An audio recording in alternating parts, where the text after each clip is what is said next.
Les migrations irrégulières sont une plaie contre laquelle se battent les autorités, mais au vu des réalisations dans le pays par des Sénégalais établis à l'étranger, les pertes en vies humaines sont hélas reléguées à la rubrique pertes et profits.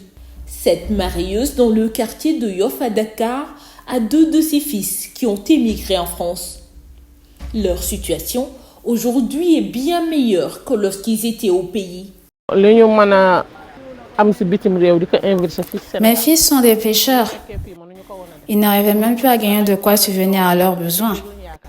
C'est pour cette raison qu'ils ont décidé de tenter l'aventure en France. Et depuis lors, nous rendons grâce à Dieu.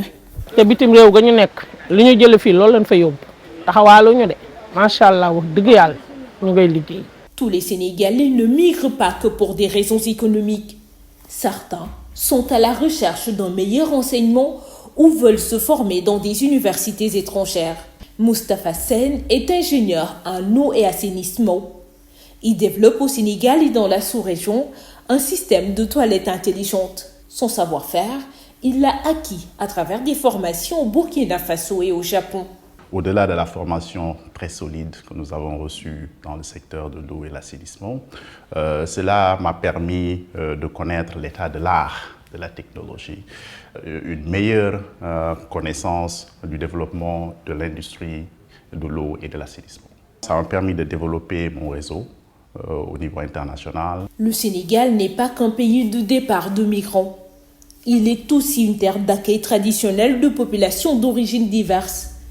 Ces universités publiques comme privées accueillent beaucoup d'étudiants étrangers. Le Sénégal a été un pays d'accueil de réfugiés politiques qui venaient même de Haïti, de la sous-région, du Mali, de la Guinée, partout où il y avait les dictatures militaires, où les gens ne pouvaient pas s'exprimer, ils venaient ici.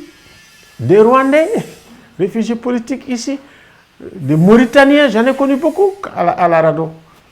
Ça, c'est une très bonne chose. Mais en même temps aussi, vous avez des gens qui viennent ici, qui tombent amoureux de Dakar et qui restent.